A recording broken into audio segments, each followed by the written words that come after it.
Canada has a long and troubled history when it comes to dealing with the First Nations of North America. Achieving reconciliation between Canada and the First Nations is an enormous challenge that covers every aspect of life.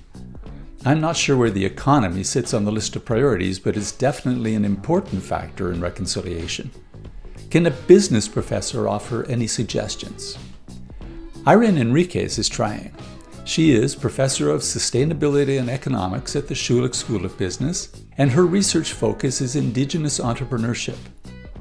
Her work is profoundly optimistic, but also very realistic about the need to dismantle colonial institutions and build new economic relationships grounded in the agency of Indigenous peoples.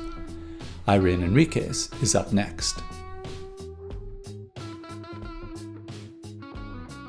Irene, welcome to the podcast. Thank you. Happy to be here. It's good to have you here. Tell me about what you study. Well, first, I'm a professor of sustainability and economics at the Schulich School of Business. And I'm an avid skier and a proud mother of twins. So my concern for social impact is always there. And so what I study is, my interest right now is social impact in everything I study, and understanding where businesses stand with regards to society as a whole.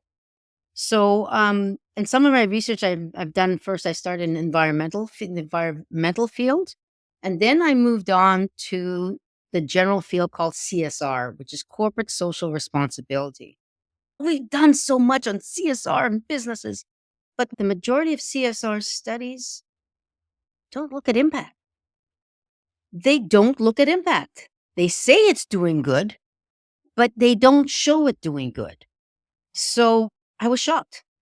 So when I had the opportunity to work with Rick Colburn at Carleton University, Anna Maria Prada at University of Ottawa, and Bob Anderson at University of Regina, he said, Irene, we really want to look at impact, economic reconciliation with Indigenous communities and things. I said, oh, absolutely. I just said, this is perfect, right? It's not only going to use my skill set, if you will, but also I'm going to learn myself in understanding what's going on. So I need to say something right away. So in order to understand this area, first, history matters. It's so fundamental to understand sort of any type of relation with Indigenous communities or Indigenous leaders or Indigenous businesses. Any non-Indigenous scholar or even an industry leader who seeks to work alongside Indigenous businesses or communities must learn about the history, their treaties, and their needs. And understanding where, before the country was even colonized, what happened. And basically, the Indigenous peoples, they were the ones who helped the settlers live. It was very cold. If it wasn't for them, the colonies wouldn't have survived. But when the power transferred, when all of a sudden they didn't need them as much, then the power dynamics went against them, right? More and more people came. They lost their land. They lost their way of life, reserves. The whole thing started happening. So this was many years in the making, and it will take many years in the future to work alongside them, to rebuild that trust. It took many years to break it. It's going to take many years to actually reinvigorate it. So my second point on this working alongside is working alongside organizations and communities and leaders requires commitment. So it takes time to establish this trust. So I started this grant that I received in 2018. I was actually grateful for COVID because it slowed us down. And the reality is that time to make connections, to communicate, to go to community, to bring them together, to come to us, it took time.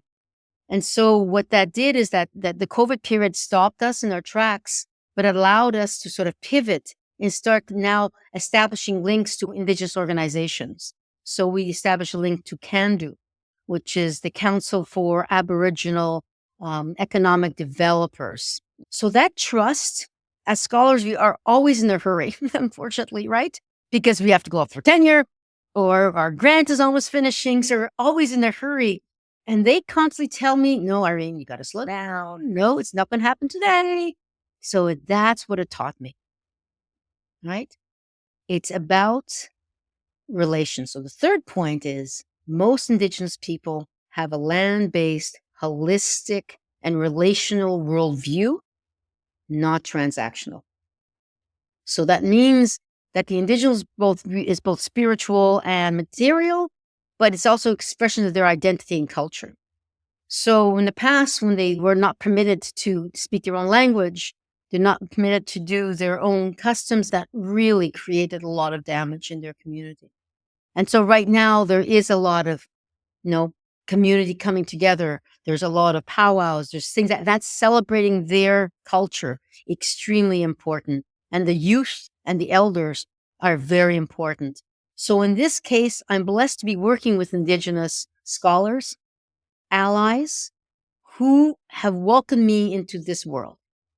And my job is to take my time, listen, learn, and then say, okay, what do you want? So that's the part about why I think this research is important, because I think I'm asking the right question. So for social impact, I think that's really important. Can you tell me about CANDO? Yes, CANDO is actually it's in Alberta.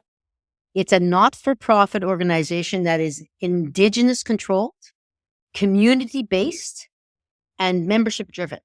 So it's basically from economic development officers in Indigenous communities whose job it is to increase economic development in their communities. And so what happens there is that they represent every region in Canada, from BC all the way to PEI.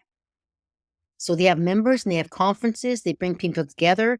They have award ceremonies for the best businesses, best economic development. I went to those. It was amazing.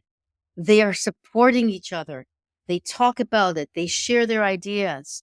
And they lead their vision. The vision of CANDO is leading the way for Indigenous economic growth and prosperity. So what they're saying is on our terms, right? And so what are the needs and how can we help you? And then people go. And so it's a very small organization, but it has a huge punch. So that's why I'm so proud to have been working with them and supporting them in anything that they have asked me to do. Mm-hmm. Can you tell me a little bit of what your assumptions about entrepreneurship might have been like going into this research and how your understanding of entrepreneurship has changed? Yes. What's really fascinating, you always think it's the one person doing something, the entrepreneur, the individual. But what I learned is, someone opening a gas station, that's entrepreneurship. So what you realize for them is their opportunity to participate in the economy becomes entrepreneurial. But it's not only for them, the individual, but also for the community, their families. It's for what's going on. So them opening a store, right, in their community is huge because it's their store and they can sell what's important to their community. And now what they're realizing is that they also want to have more land. So the self-determination becomes extremely important. What do we want to build? What are the needs out there? But also how can we make this pie bigger? Because we are contributors as well to this entire economy. It's not us against them. It's how do we build this together? There is a lot of bias, right? With prejudice. We have to understand that too. And so how do we eliminate some of that, reduce some of that? How can we work together to solve problems? And so some Indigenous communities are working with, some municipalities, others aren't. It depends on what kind of relations. And so relations are being developed right now between different levels of government, and also with other businesses. So, if you want to do some extraction, what does that mean for my way of life? How can we work together? And so that you understand what I need for my land and what you're going to be extracting, what that means for me. And so these are the questions that are being asked all the time. And it's simply not that the community is not only going to get involved at the beginning, they want to be involved throughout the entire process, right? Not only in getting the permission to do something, but also throughout the process. Are you going to be hiring some indigenous youth, etc.? What kind of things are going on? And then when you close the plant or you close the mine, what are the consequences? What is our role, right? And what are you going to be, bringing back the land to where we want it to be? Do you understand where that we want it to be means? So those are the conversations that have to be had. Unusual conversations, but very important conversations, because they're not stakeholders, they're rights holders. They want to be part and parcel of that decision making as well. This is what's happened in the Mi'kmaq, for example. They took over the fishery, right? And they bought that large company. They said, we want to do this. And it's good. It's fantastic what they're doing. And so they're thinking about, they're getting into the business, they're learning, but they're bringing their worldview of what matters. And so this is what I find exciting. Is sort of getting that and trying to establish case studies. And that's what I'm working on right now, and looking at, what kind of case studies can do good that our students can learn how to work alongside, how to co-create something that's exciting. And so that's what I hope. That's what happened with my work with CANDO. I'll give you a good example. So Canada is now, starting in 2024, 5% of all procurement contracts from the federal government has to go to Indigenous businesses. Wow. This is like $2.1 billion, right? And 5%, that's a lot of money, right? That's huge. Problem is, we don't know what the needs are. Is there a mismatch? And how do you get these contracts? And what is an Indigenous business, right? So there's all sorts of definitions. So there's a lot of things going on, and there's a lot of uncertainty on both sides. So what we did is that we need to first find out information, what's going on now. So we did a 2023, we worked with CANDO and did a procurement, finding out what all types of procurement that's going on right now with Indigenous businesses. So we sent out 3,000 and we got 5.4%. But we did really well. We found out what's going on. And these businesses were saying, I do have huge, some of them are unbelievably successful with the province, right? They do construction, they do that. So that there's a match, right? They're much closer. Mm-hmm. At the federal level was less that case, right? Because number one thing federal government needs is IT and furniture, it seems. Right? So, Indigenous business and there are Indigenous businesses that are doing furniture.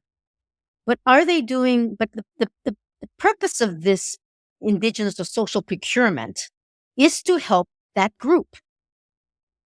So the question is it helping it, or are you going to get just some person, a small company that's one person is Indigenous, but they contract everything else to all the other companies? So the purpose is not being met. So this is the question that now, is there another way of doing this to really do and meet the purpose of this? It's to build capacity of these communities or these businesses. That's what we want to do. How do we do this? So the mismatch, how do we get this knowledge out to Indigenous businesses that this is available? How do you apply for it? How do you reduce the impediments how difficult it is? Because some of these contracts are too big. Can we break them down in ways that can help them? Mm-hmm. So you know what I did? I took the data and I got a map of where the federal government where the Indigenous people businesses are. And what I found out is the heat map showed it's all in Ottawa. Oh boy. It can't be right. They're everywhere. Indigenous communities are all over. So what can we do to sort of spread this out? How can this be done? The East Coast is doing really well. They're really getting some really interesting federal contracts in shipping and things like that.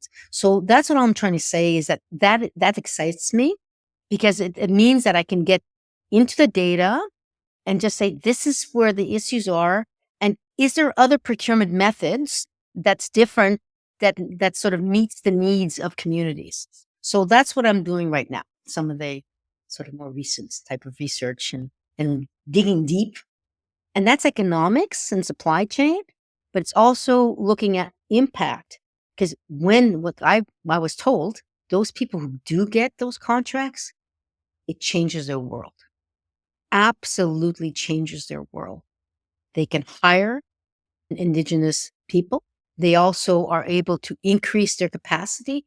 They actually have more networks. Some of them even have gone ISO 14,000, that they realize that this is something that, and they're interested in business schools, right? They get their students from there. And they're doing so much. And financing is extremely important. That needs to be addressed. And so those are all the things, the impediments that we got out of our survey, which would be very useful because it's very difficult to collect data. Government, of course, there's not this trust, but there was a trust with CANDO and us in sending this out. So I was very excited about that.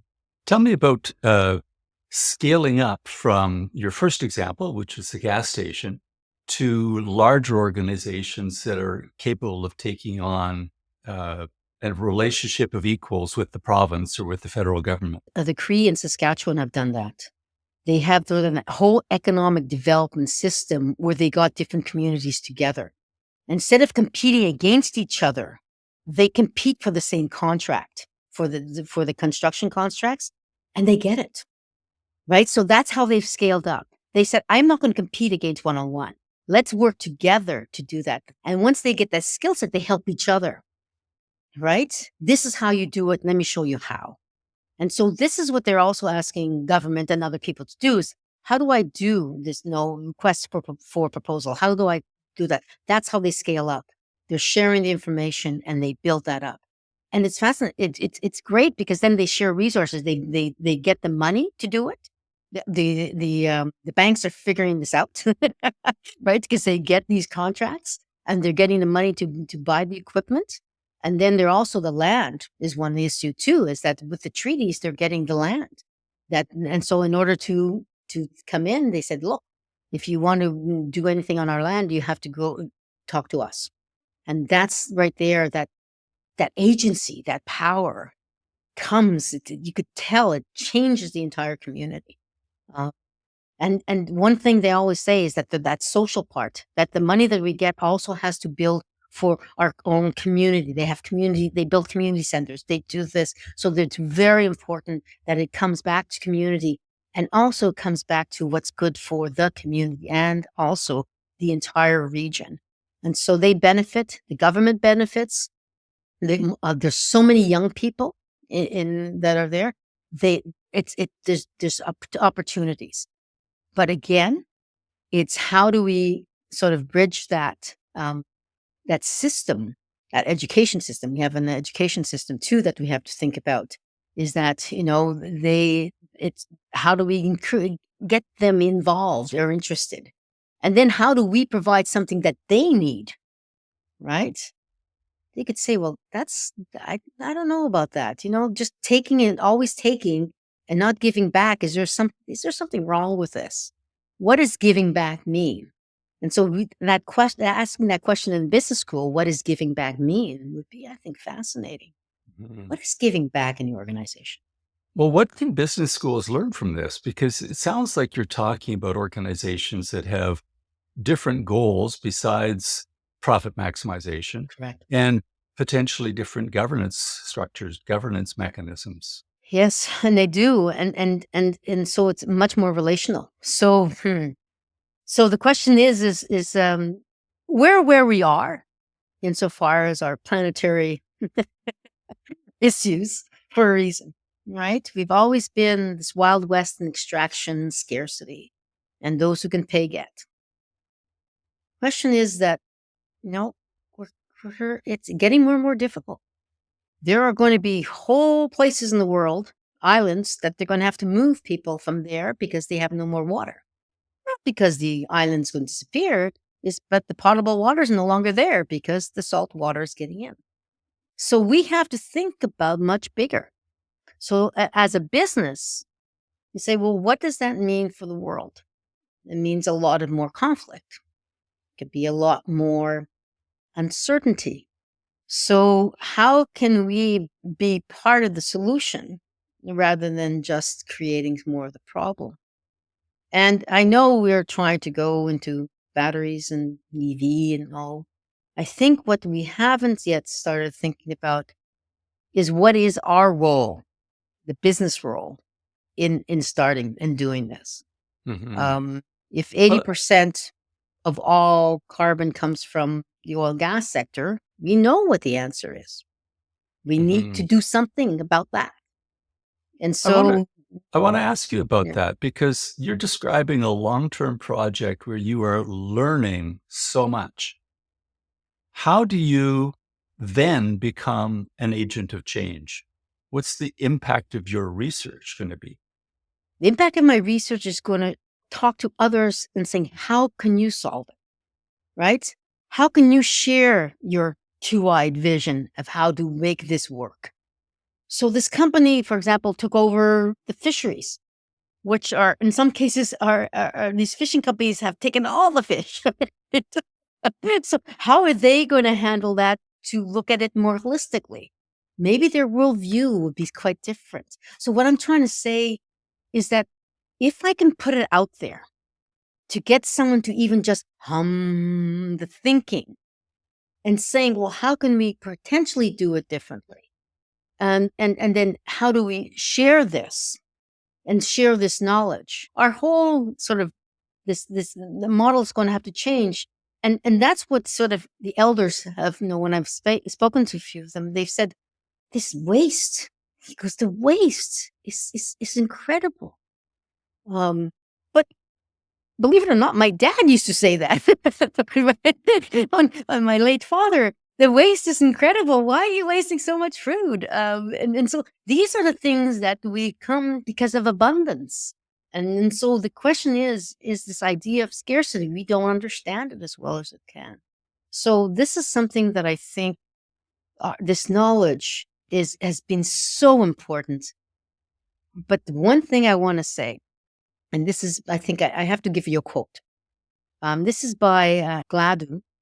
He was the former CEO of the Canadian Council for Aboriginal Business. This is what he said, and I loved what he said, and I use it always in all my papers.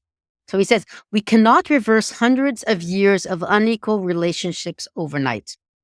A history of broken treaties, territorial dispossession, reserves, and residential schools will take time to overcome.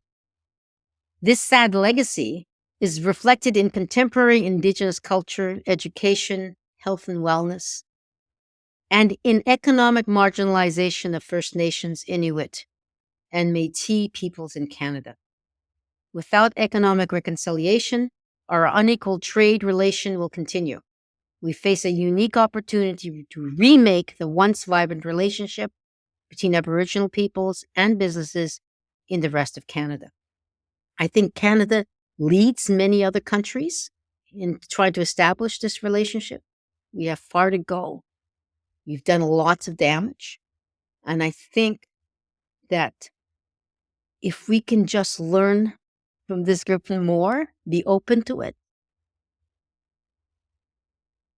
And there is so much to learn. And also, we see the pain, right? And the pain has gone through generations and it will be very difficult. So you have to be sympathetic, understanding, and you can't sort of be arrogant. You can't say, I know this, you don't. Cannot do that. Everyone has their life experience and has to be respected. And it's amazing. And what I hope to do is that my work contributes a little bit in either helping non-Indigenous try to think about it in a different way, or even government saying, how can we do this? But in social procurement, maybe you need to have a different relationship insofar as, okay, what can we do? Can it be smaller, whatever? So in other words, we have to go a little bit further because this economic reconciliation has to be, it's happening now, but it has to be sort of put forth in a way that we understand that we're moving forward. And And I think our students know this already. I mean, when I talk about this in my classes, they go, yes. And I think that what I hope is that we can also in our school have more Indigenous students coming to us and feeling welcome. Um, but yeah, that's my hope. You know what's fascinating? So, as you know, many of the resources are up north. And now with treaties, they own the land and they have to negotiate. And sometimes the government would never think about these northern communities until they realize that the resource was there. And that's in the history paper. They didn't renew or try to negotiate new treaties until they realized they need to because they wanted to have access to land. So there's very transactional in that sense, which is really a shame.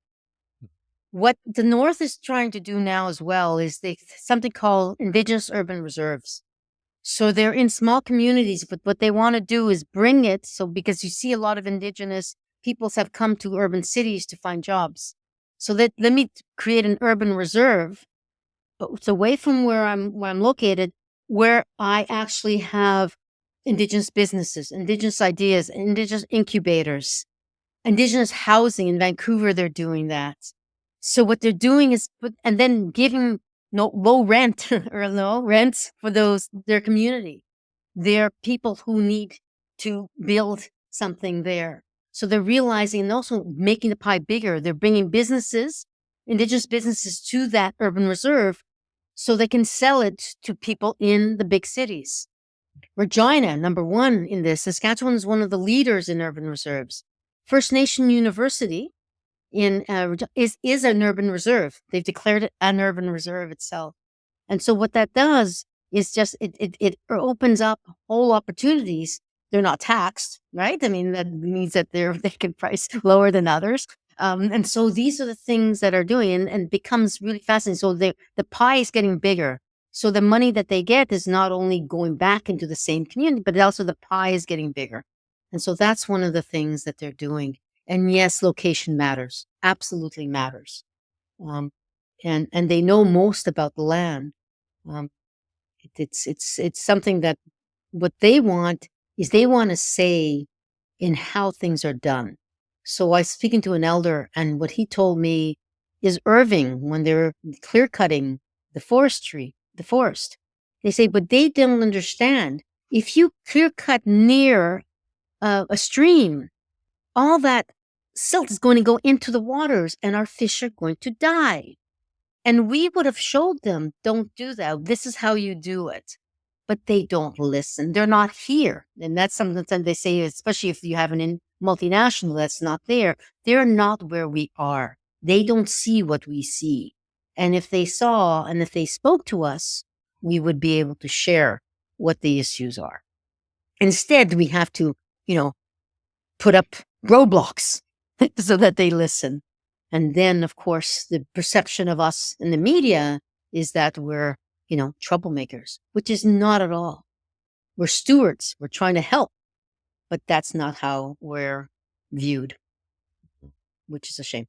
Treaty arrangement's so fundamental, right? It's that self-determination in land. So I'll give you an example. In Ontario, there's very few urban reserves, right? Because they can actually, they have treaties, but BC, Saskatchewan, Manitoba, they're leaders, right? And even the Mi'kmaq in Nova Scotia, they're in Brunswick, around that area, they're really thriving because of that. Those treaties are quite important. The land is important, and so that's the idea of being able to that it's acknowledged that it's theirs. That acknowledgement is important. And so that's where they say, no, that right now, then Anishinaabe, et cetera. We say that when we talk about that, that has not been, we never ever gave up our land. We say that, they say that for a reason. We never gave it up. Just so you know that we're coming. We want it acknowledged. We want to receive, right, all the lost opportunities. We need to feel that we're getting something for our children, progeny, for 7 generations in the future need to feel. I know that there's an awful lot of Indigenous people in cities in Canada. Did you Yeah. get a chance to look at Indigenous entrepreneurship in the cities? That's where the urban reserves are going. That's where I'm just starting right now and seeing what's going on in these urban reserves in the cities. They're trying to do that more and more. But again, it's how do they get started? Getting no boring money, right? Where you get. So these are all the things that now banks are looking into. You've mentioned the role of finance several Yes. times, Yeah. and I'm just wondering, given the size of some startup businesses, how do you go about achieving an impact from the perspective of finance in a way that moves the needle for some of the large lenders, like one of the chartered banks in Canada to move the needle on its level of support for sustainable Indigenous businesses?